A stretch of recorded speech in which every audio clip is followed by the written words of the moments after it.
The winter of 1945 did not come gently to the plains of a battered Europe. It arrived like a rumor of cold and quiet after a storm, bringing with it a silence that ached. The town lay half unmade, roofs where fire had been, walls where snow clung to burnt wood, and blank windows that once held life now exposing the bone-white interiors of ruined rooms. In the hush after the guns, the human sounds that remained were small and fragile.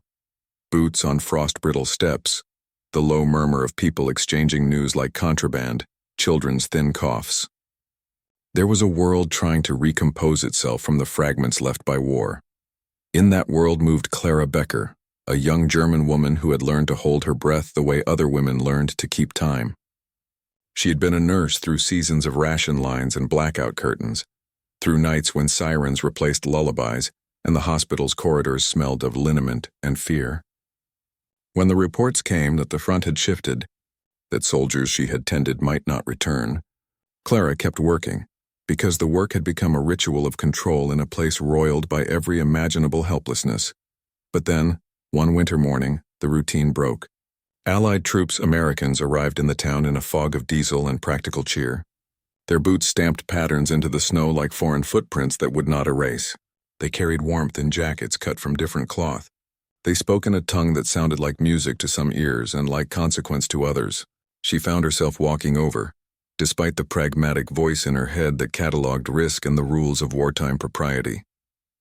Jack adjusted the reins when he saw her approach and tipped the brim of his hat in a gesture she, absurdly, could already understand. His eyes, blue and weather-lined, held a question that he didn't bother to voice. "Will you ride too?" he asked with a quiet suggestion that carried no coercion, only an invitation. Clara's laugh came out brittle. In her culture, a laugh like that would be met with scorn. Women did not casually accept shared rides with foreign soldiers.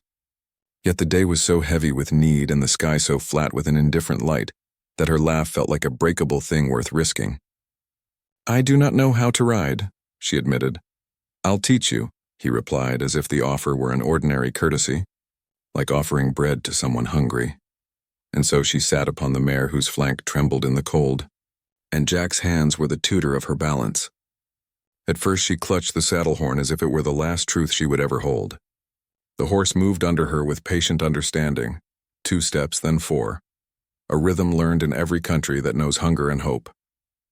Jack walked beside the mare holding her bridle, speaking to it in low tones. He spoke to Klara in equal gentleness, a word here, a correction there, his voice a scaffold for a woman whose life had been built on holding other lives upright. They rode like that into the gray afternoon, a mismatched procession that cut across the town's wounded silhouette and left a trail of impressions hardly anyone could name. People stood, children, old women, men with hollowed faces, and watched. In a place starved of simple courtesies and small mercies, they saw something like grace. A Texan cowboy teaching a German nurse to ride a borrowed horse through snow that did not discriminate between flags. Clara's heart, which had been practiced into stubborn stillness by ration lines and death watches, felt an unaccustomed looseness. It was not yet love. The word would have been too loud, too dramatic. It was a stir, an astonished recognition of a possibility that hadn't been permitted by maps or memoranda, that human kindness could arrive in forms so unassuming they were nearly invisible. She felt the mare beneath her as if she were rediscovering her own body's language. Balance. Breath, the small correction of weight on a moving world. When they returned, the hospital's back door swung open and a nurse called out the usual curt orders. The rhythm resumed. Dressings, prescriptions, the cadence of triage. But now, when Jack handed Klara the rolled bandages she asked for, his fingers brushed hers. He did not apologize for the contact. He did not attempt to make it electric. He only looked at her and offered the smallest half-smile that suggested they were, by now, participants in something neither of them could yet name. The day's small kindness, surrendering a horse, giving a woman her first unhurried ride in months, spread that evening like the quiet afterglow of a distant fire. Word does not always travel fast in towns that have seen men fall, but it travels true. He was the Texan who gave his horse. She was the nurse who took his hand for a moment that was not recorded in any formal ledger. In an unglamorous wartime world, they had given each other a fragment of ordinary life. Klara returned to the infirmary that night and, for the first time in months, wrote not only inventory lists but a line in her private journal that surprised her by its simplicity. "Today I rode like a child and did not fall." The smallest things have a way of changing trajectories. The horse's breath steamed in the cold. Jack's hat marked a small shadow on the snow. Neither of them, in that day's particular, could have predicted what the act of sharing an animal would come to mean, but the town took note. People remembered who had been offered help and who had offered it. History moves most certainly not in declarations and treaties, but in the accretion of these small mercies. A saddle unfastened, a hand extended, a patient taught to ride again. The winter settled into the town with a slippery hush, and the infirmary became a small planet unto itself. Klara rose before dawn, moving through the narrow ward with the calm economy of a woman who had learned to make order of chaos. Bandages were measured like promises. Tea was poured into tin cups and held with both hands, as if the heat could steady the future. Jack McCall, Texan soldier, unlikely steward, found work where usefulness was scarce and dignity even scarcer. He boiled instruments, folded sterile cloths with a careful thumb, and carried soup in a canvas bucket. The others joked that the cowboy had become a hospital orderly, but the jokes were soft and fond, because Jack's labor was entirely without show. He mended harnesses in the afternoons and hummed old ranch tunes that made the nurses look up and, for a breath, remember other lives. Their routines braided slowly. Klara taught the younger nurses the precise fold of a dressing and the way to tie a suture so it would hold. Jack learned by watching and by attempting. His hands were large, the fingers marked with callus and the memory of rope. He would fumble with a needle until Klara corrected him with a single motion, soft, exact, and he would grin in that raw, grateful way that makes people want to help him. Small exchanges accumulated into a language of care, a shared cigarette behind a leaning supply crate, a cup passed in passing, a towel handed across bandaged knees. In a world that catalogued enemies, kindness became a private currency. Outside, the town kept its ledger of loss. Rumors multiplied like frost. Whispers about fraternization, about unseemly attachments between occupying men and local women. Elders came to inspect the hospital and shake hands with iron masks of propriety. The headman's voice when he spoke sounded like a record stuck between grief and law. "It is improper," he said once when he found Jack handing a blanket to a child. "Our daughters should not find comfort in strangers." Klara answered with quiet steadiness. "We learn to keep people alive," she said. "Comfort is part of the work." The headman left unsettled, but the moment made a seam in the social fabric. The hospital felt its first tug of external pressure. Then the convoy arrived, refugees with bone-white faces and bundles wrapped in torn cloth. Among them came a woman with a fevered infant whose small lungs rattled under a thin coat. The nurses set up an extra cot. Supplies were scant. Resources had to be rationed like courage. That night the infant spiked a fever so high his skin burned like paper in a lamp. Klara and Jack worked side by side. Jack fetched ice, his boots squeaking on the ward's wooden floor, his breath fogging the light. Klara held the baby's hand and sang a tune her mother had taught her when storms came and the blackout curtains fluttered. The song had no words that mattered to the Americans. It had the rhythm of comfort, and it worked. As dawn thinned the night, the fever broke and the infant's eyes opened as if discovering the world anew. The ward released its held breath in a sound like a single exhale. That morning the headman who had earlier objected to Jack's help came to the ward and watched from the doorway. He stepped forward, placed a hand on Klara's shoulder and murmured, "You have saved a child. I will not speak against what you do."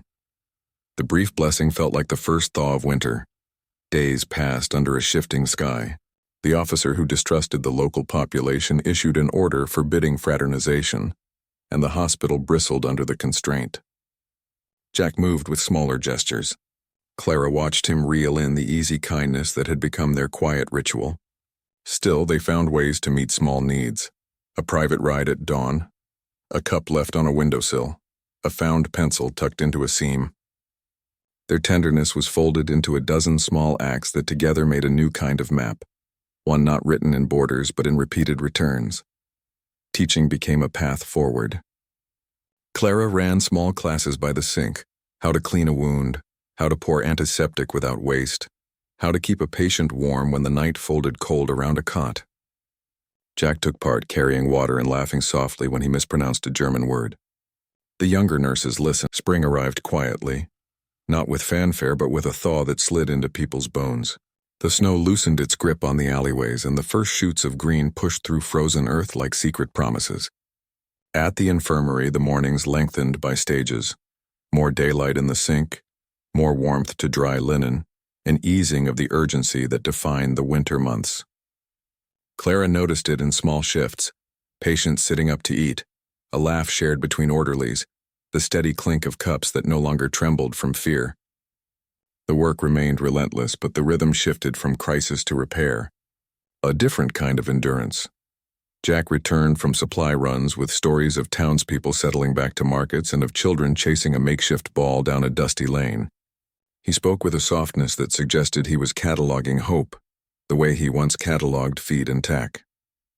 Klara found that she listened to him not only for what he said, but for the cadence of his voice, the way he put emphasis on everyday things as if each detail mattered enough to remember. She began to anticipate his step by the stable, the slight tilt of his hat when he entered the ward, and the almost imperceptible way his attention shifted from the task at hand to the people who needed it.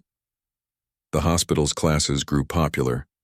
Farmers came in to learn basic wound care. A dozen children were shown how to tie cloth slings for arm injuries.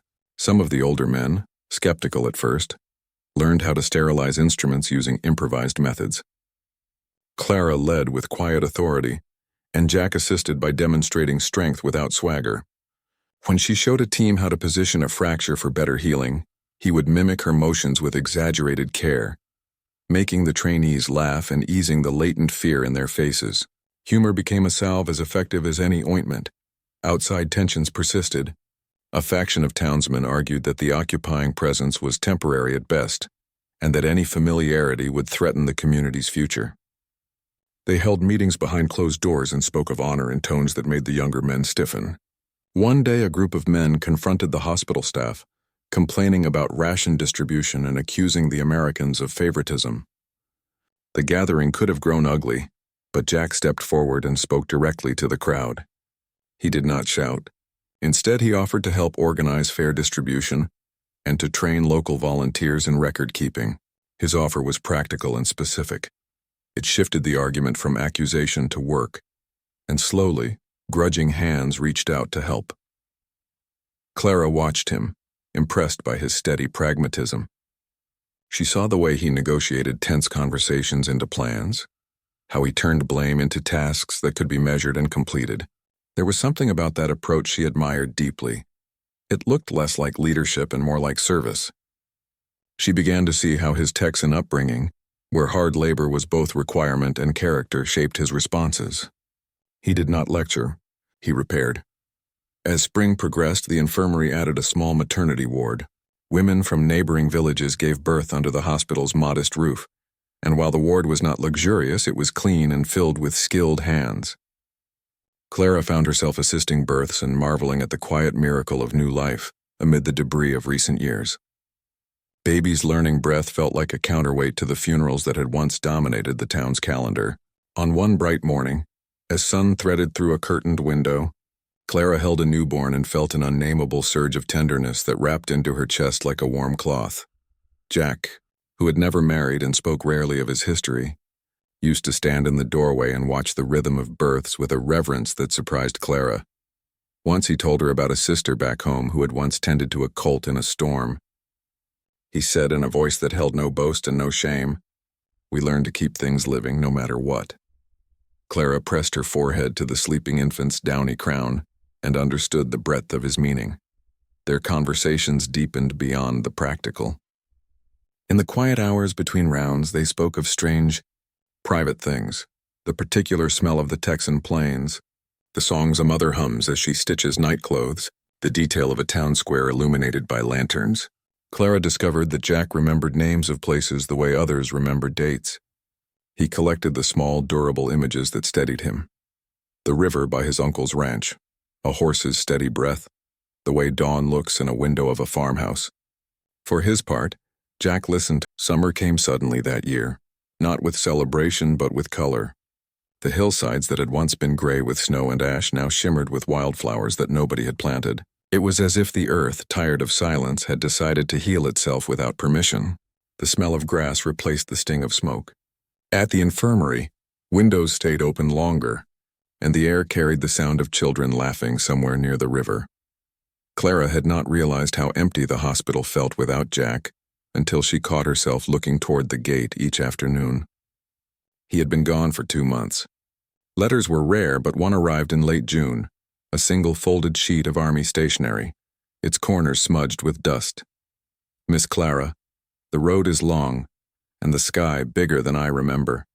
I hope the mare eats better than I do. Tell her I miss her steady walk. Tell yourself the same. Jack. The words were few, but she read them every night before sleeping. The ink had bled where it caught a drop of something, perhaps rain, perhaps sweat. She folded it so carefully that it became a small relic, a substitute heartbeat she could keep close. Life went on. Patients came and went. The maternity ward became busier as villages rebuilt. Klara began keeping a journal for the newborns, recording their first breaths, the mothers' names, and a note about the weather that day. Born on a windy morning, or born when the bells first rang. It was her quiet rebellion against oblivion, a way of saying these lives began in peace, not in fear. Then one morning in August, the sound of hooves echoed down the road. Klara didn't look up at first.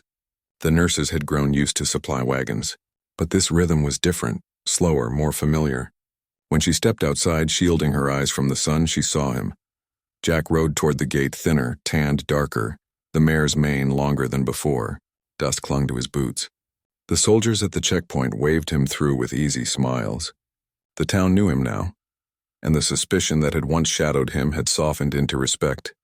He dismounted clumsily, as if unsure whether he was still welcome. Klara crossed the courtyard with her pulse quickening, the kind of quiet rush that has nothing to do with logic. "You came back," she said. "Didn't I promise?" He replied with that same crooked half-smile that always looked like a confession. For a moment, neither moved. The world around them seemed to hold its breath. The rustle of wind through leaves, the soft nickering of the mare, the faraway call of someone hanging laundry. Then Klara did something she had not done in years. She reached forward and touched his sleeve as if confirming he was real. Inside, the hospital's rhythm resumed as though nothing extraordinary had happened.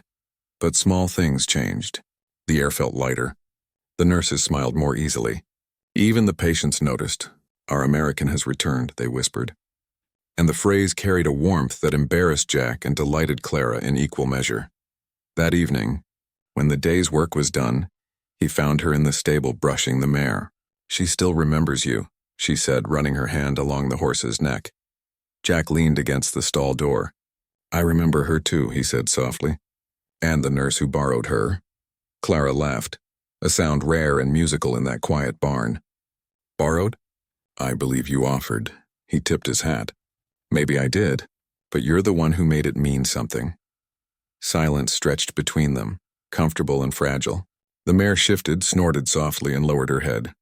The light filtering through the barn's gaps painted the floor in thin gold lines. Jack's gaze lingered on her, not possessive, not dramatic, just steady. "What will you do when they send you home?" Klara asked. Jack looked down at his hands, rough and cracked. "Home is different after you've seen this much," he said. "My brother writes that the ranch needs hands again. But the truth is," he paused, searching for a gentler way to say it, "the hands I've got now don't just want to fix fences." Klara understood. It wasn't that he didn't want to return. It was that he no longer knew how to belong where no one spoke of war, where silence meant peace instead of danger. That night, Klara sat by the window and wrote in her notebook, "When a man returns from the edges of the world, he brings the edges with him. And sometimes those edges fit the broken pieces we carry." The days that followed were softer. They worked. Autumn swept across Germany like an artist unsure of which color to use. Some days bronze, some gray, some still bleeding with the last warmth of summer. The trees outside the infirmary dropped their leaves slowly, as if reluctant to let go of the months that had brought laughter back into the town. By then, Jack McCall was hundreds of miles west, and the roads that once tied him to Klara had turned to muddy veins leading toward reconstruction sites and military posts. Letters became their bridge. They arrived once every 2 weeks, Sometimes more, sometimes less. Each envelope smudged with rain and travel dust. The handwriting unmistakably his, large, careful and always slightly tilted as though leaning toward her. Klara kept them bundled in a small wooden box under her cot. "The work here is different," one letter read. "We build walls instead of mending bodies, but the ache feels the same. There's a boy here who reminds me of your patients. He asks too many questions, so I tell him about horses until he stops talking." Another said, "I can still hear the way you say my name, like you're making sure it belongs to the world again." Sometimes the letters carried bits of humor. He'd draw a small doodle of a horse or a coffee cup, captioning it in crooked German, and once, folded in with his note, came a small wildflower pressed between the pages of a field log. It arrived brittle but intact, and Klara held it like something that had traveled farther than geography should allow. Her replies were fewer but longer, each one written carefully in English. She would sit by the window in the staff quarters, dictionary open beside her, and trace words until they felt right. "I clean the same floors you once walked," she wrote once. "Sometimes I imagine your boots by the door, the sound they made when you tried not to wake the patients. The mare is still strong. She misses you, I think." Outside of letters, the world rebuilt itself in cautious layers. The town square, once a patchwork of ruin, now hosted a weekly market again. Children sold flowers and newspapers. The church bell, cracked but faithful, began to toll for weddings instead of air raids. And the hospital, no longer a wartime ward, transformed into a community clinic. Klara found herself promoted to supervisor, an honor that came with longer hours and a heavier heart. She managed new recruits, young women with steady hands but eyes too wide for what they had already seen. Her authority was quiet, built on endurance rather than rank. Yet sometimes, late at night, she would stand by the window and read Jack's letters again under the low light, as though the ink could steady her breathing. One morning, she received a letter that began differently. "Klara, I've been asked to join a new reconstruction detail near Frankfurt. It's temporary, but they talk about bringing in civilians to help. Maybe you could volunteer. They need nurses, and I think you'd like the work. It's messy but honest." She read it 3 times before understanding that this was more than an update. It was an invitation. Within a month, she was on a train west. The landscape passed in sepia tones, villages half rebuilt, children waving from fields, the sharp gleam of church steeples catching the low sun. When she arrived in Frankfurt, the city was both ruin and rebirth. Cranes leaning over broken silhouettes, scaffolds like bones being reassembled. And there, amid the noise of hammers and diesel engines, she saw him. Jack stood near a half-finished wall, his sleeves rolled up, forearms streaked with dust. When he turned and saw her, the look that passed between them carried no need for words recognition. Disbelief and something like peace. He dropped his tools, walked toward her, and stopped just close enough to let the world fall away. "You came," he said simply. "You asked," she replied. The weeks that followed were strange and beautiful. Klara was assigned to the medical outpost that served both soldiers and laborers. Jack worked construction nearby, and every evening, they would meet by the riverbank that cut through the city. The air smelled of wet cement and autumn leaves, and the sound of rebuilding. The winter after the rebuilding projects felt different, quieter in a way that suggested things had shifted beneath the surface. The city hummed with practical comforts. Warm bread in stalls, the clink of cups on clean saucers, the steady rhythm of trams. Soldiers rotated home, and new faces arrived to take the places of those who had gone. Klara found that the routines she once kept like a prayer were now the scaffolding of a life she might actually live in full. Letters continued to bridge the miles between her and Jack, but now there were more tangible signs of a world rearranged. One morning, an envelope arrived bearing news that made her hands shake. Jack had been granted a brief leave, the kind of furlough that crossed borders and bureaucracy with luck and timing. He was coming, not in a truck or by convoy this time, but by train that would stop at the small station 3 miles outside the town. She read the ticket twice before tucking it into her uniform, as if keeping it close would pull the timeline forward. The day Jack arrived, the air carried the smell of earth and diesel. Klara met him at the station, heart clenching with the odd, bright anxiety of someone who had practiced restraint but kept a small file of longing. He stepped down from the train more weathered than the last time she'd seen him, but with the same easy gravity. Their reunion was not cinematic or dramatic. It was the careful reunification of two lives that had been woven apart by duty. "You look tired," she said, and the sentence was a kind of intimacy. "You look like spring," he replied, and they both laughed at how small such phrases felt beneath the weight of what they meant. Their days together were stitched from ordinary acts: walks to the nearby market, cups of coffee at a stall, a visit to the river where they'd first watched the town begin to breathe again. He showed her photographs of the ranch, its fences and skies, and she told him about the children who now came to the clinic without fear. Each story settled into the other like two languages learning to translate. On the fourth day, they rode the mare out beyond the town to a stretch of field where the grass grew tall and free. The mare moved with a knowing calm, carrying them past the places that remembered the worst and toward those that simply slept now. They dismounted and sat on a fallen log, sharing a thermos and the silence that kept company with those who could speak without words. "You ever think of leaving for good?" Jack asked, his gaze on the line of trees. "Every day," Klara said, "and then every day I find a reason to stay."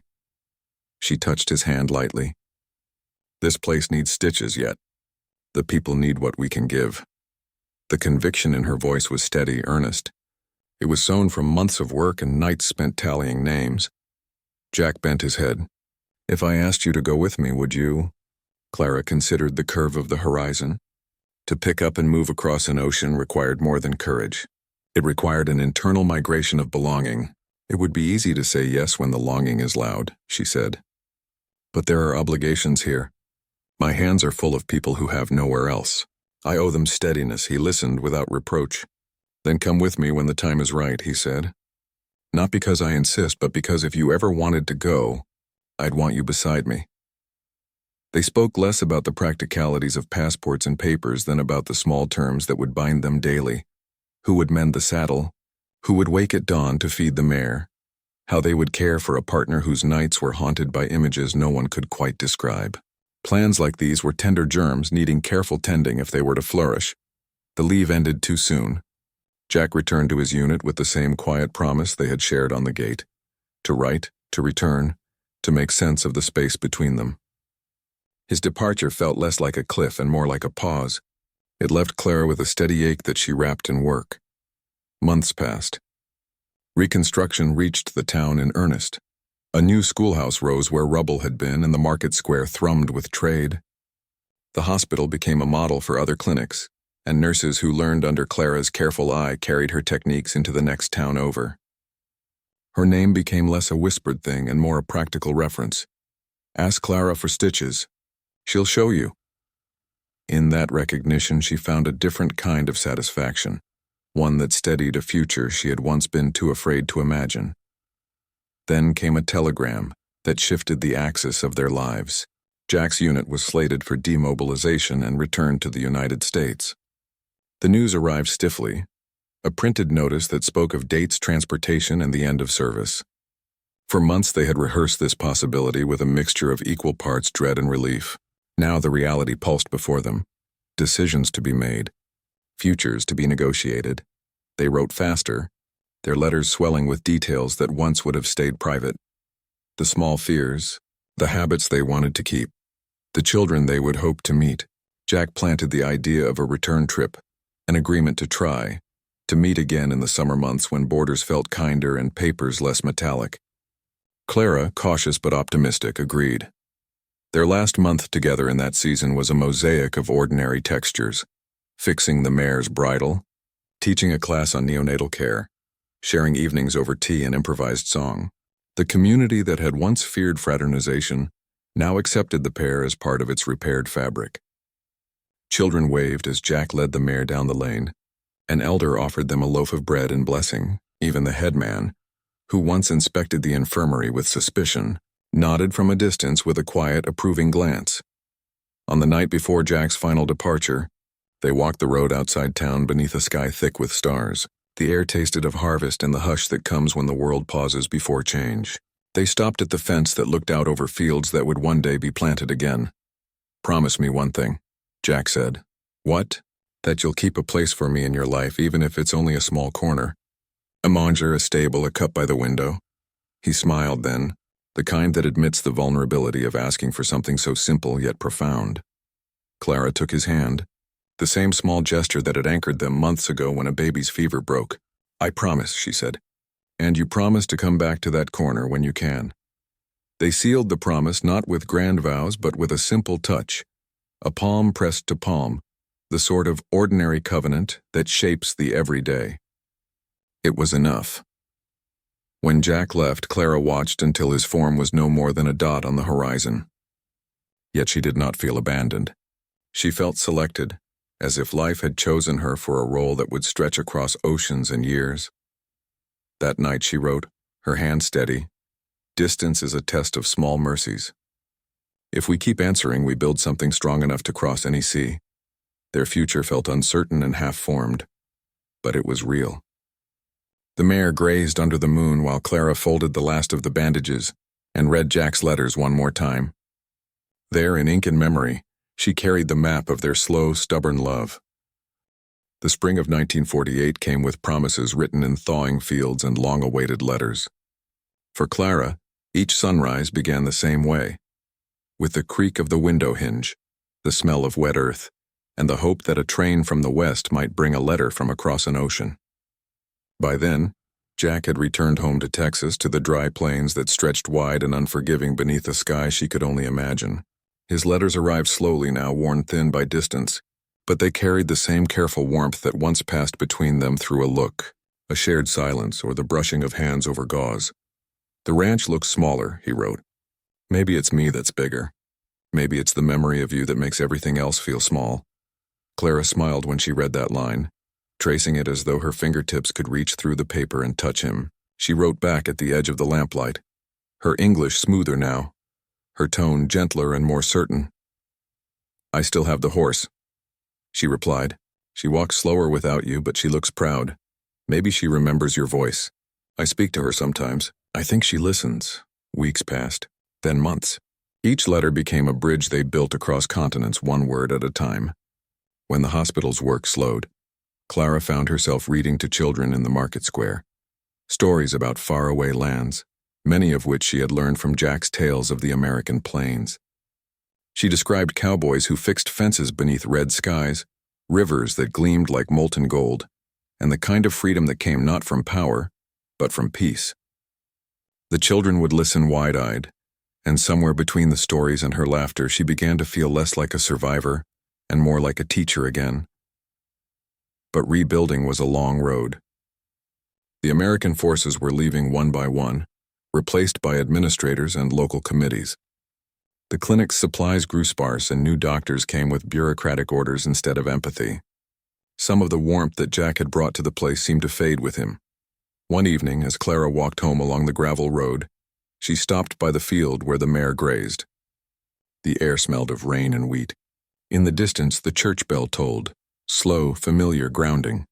She leaned against the fence, watching the horse's breath rise in small clouds. "He'll come back," she whispered aloud, and the sound of her own voice surprised her. It wasn't a plea. It was faith. Then, that summer, a telegram arrived. Jack McCall returning to Europe as civilian advisor. 2 months. "We'll find you." The words were few, but they ignited something deep in her chest. A pulse she hadn't felt since the day he taught her to ride. By late August, the town had changed again. Where ruins once stood, now stood a bakery with fresh paint and laughter spilling through its windows. The clinic had new beds, new walls, and a sense of quiet purpose. Klara's reputation had grown beyond the town. She was now known as the Nurse of Mercy, a woman whose touch carried calm, whose patience could still a storm. But in private moments beneath that composure, she still traced the ghost of his name on her wrist. Invisible ink that memory refused to fade. He arrived on a Tuesday morning. No letters, no warning beyond the distant rumble of a car approaching from the west. Klara was standing in the courtyard hanging linens when the sound stopped and she turned. Jack stepped from a black Jeep wearing civilian clothes that somehow fit him less than his uniform ever had. His hat was the same, his eyes unchanged. She didn't move at first. Neither did he. Time, for all its vast cruelty, paused between them. "You're early," she said finally, her voice steady but trembling inside. "I got tired of being late," he answered, in that old, Slow drawl felt like sunlight through a window she hadn't opened in years. The reunion was quieter than their first. No startled laughter, no hesitant touch. Just recognition, pure and whole. They walked together through the courtyard, where the sound of their footsteps seemed to echo the memory of everything they had built together once before. Jack spent his days helping rebuild nearby villages, teaching farmers how to repair irrigation lines, and working with local craftsmen to restore barns. He was no longer a soldier. He was something gentler, though his hands still bore the marks of both work and war. In the evenings, he would return to the clinic, sometimes carrying fresh bread, sometimes a story, and once, a set of wildflowers he had picked from the roadside. "They don't grow like Texas blooms," he said, laying them on the table, "but they'll do." "They're perfect," Klara said softly, and meant it. Their friendship resumed with the quiet ease of something that had been waiting patiently to continue. They spoke less about the war now and more about what might come next. Jack talked about expanding the ranch, of needing someone who could bring order to chaos, someone who could heal what life broke. Klara listened, smiling but guarded. "Texas is far," she said. He nodded. So was Germany once. As autumn deepened, their bond moved from friendship into something unspoken but certain. Every evening they walked the same path by the river, the place where they had once discussed droughts and rain. The world around them seemed new, but the feelings had aged like fine leather, durable, lived in, real. One evening, as the first frost whispered across the fields, Jack stopped walking. "Klara," he said, voice low but sure, "you belong to this land, I know that. But I'd like you to see mine too, not as a visitor, as a partner." Klara looked at him, at the man who had once been an enemy, then a friend, and now something she couldn't quite name without trembling. "And if your land doesn't want me?" she asked, half in jest, half in fear. He stepped closer, eyes gentle. "Then I'll tell it you've already tamed harder ground." She laughed, then really laughed, the sound of it carrying across the water like the echo of everything she had once lost and was now finding. Again, for the first time in years, Klara let herself imagine a future that wasn't defined by survival, but by choice. That night, she wrote in her journal, "The world keeps trying to rebuild itself, so do we. Perhaps love is not a sudden flame, but a careful reconstruction, beam by beam, word by word." Outside, the mare whinnied in her sleep, and Klara smiled. Some promises, she thought, are not broken by oceans, only delayed by tides. Winter in Europe came early that year, but Klara felt no cold. The days were filled with preparation, for the clinic's new staff, for the changing seasons, and for the journey that she had finally agreed to take. Her visa papers arrived in a brown envelope with a trembling official seal. Approved for travel. Texas, United States of America. She held it in her hands like something sacred. After years of mending wounds, comforting mothers, and teaching others how to start again, she was finally allowing herself the same grace. To begin again, the townspeople gathered quietly to see her off. The same villagers who had once looked at her with suspicion now brought her small gifts: bread, dried herbs, knitted scarves. "For America," one said with a shy smile. The headman, older and slower now, pressed her hand with a father's pride. "You healed this place," he told her softly. "Now let it heal you." She left the mare in the care of a young nurse, promising to return one day.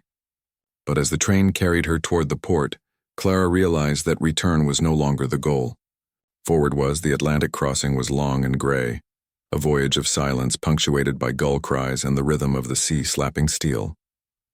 Klara spent her days on the deck staring at the endless horizon, wondering how far mercy could travel before it disappeared.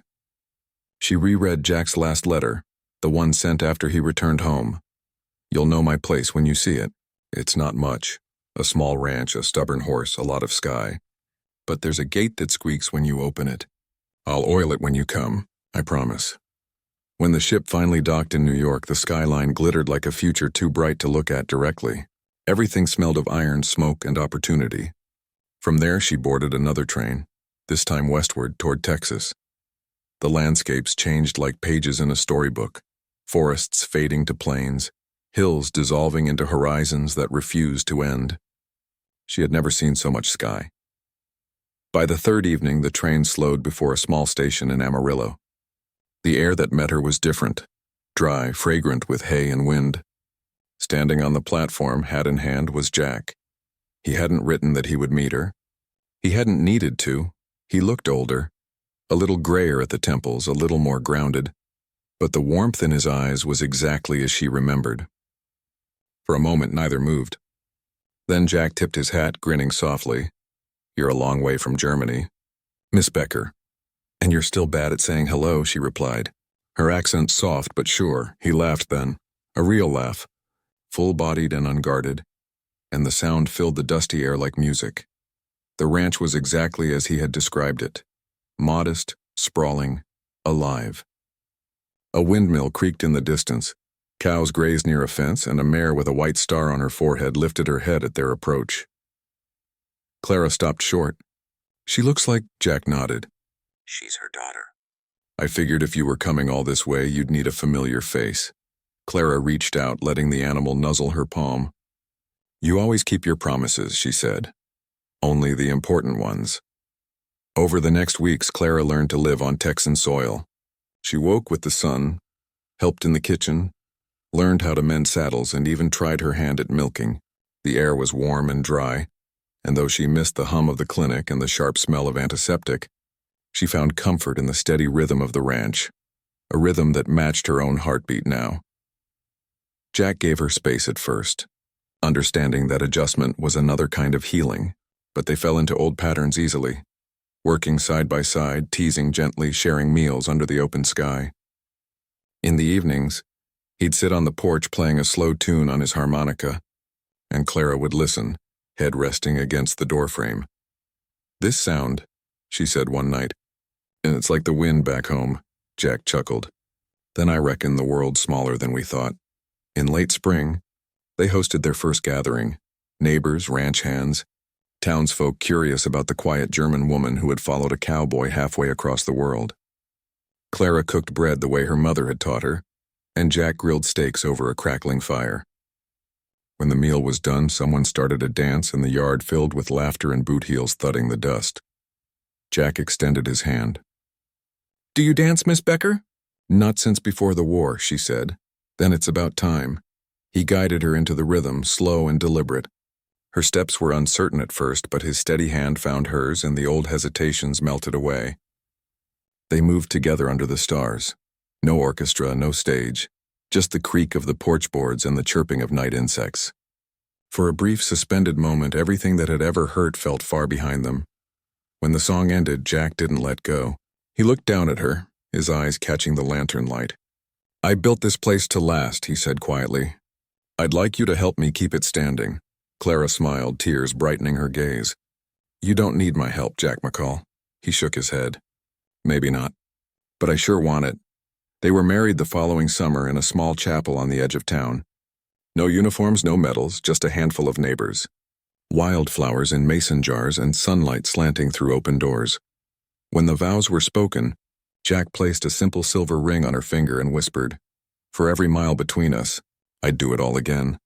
Klara's reply was steady and certain, "Then we'll never count the miles again." That evening, as the sun dropped behind the horizon, they rode out together on horseback. Her veil trailing in the wind, his laughter carried across the open plain. The ranch stretched before them like a promise fulfilled. The same sky that had divided them now folding them both beneath its endless reach.